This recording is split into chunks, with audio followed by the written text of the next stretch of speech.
In the spiritual traditions of India and China, there's a description of an energetic system of the body. These descriptions don't completely overlap with one another, but people have suspected certainly there's just one energetic system of the human body, and certainly there's somehow to interact and intermix with these systems. And the answer, according to Dr. Motoyama, is yes, there is one system, and that the Chinese acupuncture meridian system is controlled and coordinated by the chakra system. The meridians are the energy through which chi or prana flows throughout our bodies. And in the physical dimension, because prana is considered in this context a physical energy because it's organizing the physical dimension, in the physical dimension, the chakras control specific meridians. This is how they influence the organs. We've already talked briefly about how Muladhara chakra or Manipura chakra or Vishuddha chakra controls certain organ systems in the body. Well, how that control is accomplished is via the prana flowing out through the meridian systems. Or the Chinese would say how the chi flows outward through the meridian systems. Many studies have been done by Dr. Motoyama and his graduate students and colleagues. They have monitored and measured chakra and meridian function electrically, electronically, over and over again on hundreds, if not thousands of people. And they have come to a correspondence between which Chinese meridians are controlled or influenced by which chakras in the physical dimension.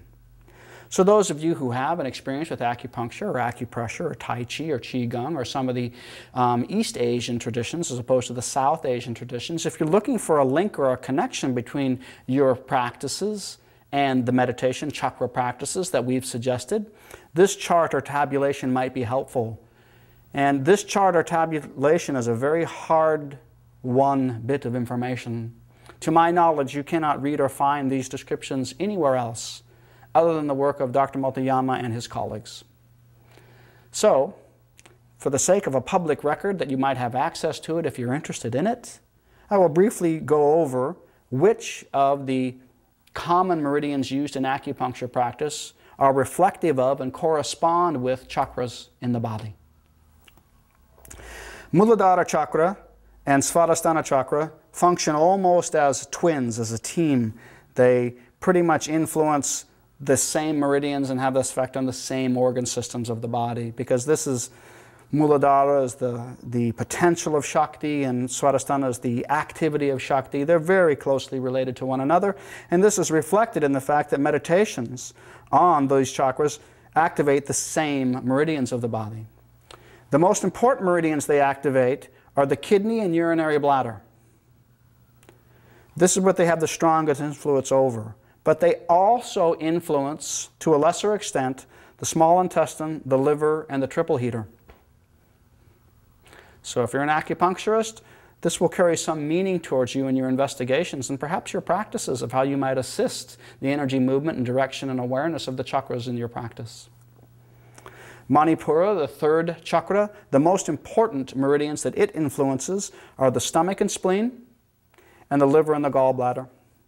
And as any acupuncture doctor would tell you, these are yin-yang matched organs and very important in Chinese medicine. And the same with the kidney and the urinary bladder, yin and yang matched organs. So Manipura chakra influences stomach and spleen, liver and gallbladder. If you're experienced in the location of these meridians, you might be able to develop yoga postures, Tai Chi movements, bandhas or mudras that stimulate these specific acupuncture meridians, and perhaps your experiments, you will find a way to discover to stimulate and develop an awareness of the Manipura chakra that controls them. Anahata, its biggest influence is over the heart and small intestine, and this is again a classic yin and yang pairing of those two meridians. It also influences the heart constrictor. Vishuddha, its strongest influence is the lung and large intestine. Again, the yin and yang pairing. And it also influences somewhat the heart constrictor, which would make sense because the lungs and the heart lie both within the same thoracic cavity. Agya chakra controls the conception vessel and the governing vessel, up the center of the body and down the back of the body, the governing and conception vessel. It also influences secondarily urinary bladder and small intestine. And then likewise, Sahasrara and Agya, very, very similar in function to one another. They influence the same meridians. I hope that you might find this helpful in your own massage, acupuncture, Tai Chi, Qigong, meditation, Hatha Yoga practices. A correspondence between stretching where the meridians lie in the body might, just might, have a strong influence and effect on the chakras and vice versa. That they influence one another, this is scientifically demonstrated.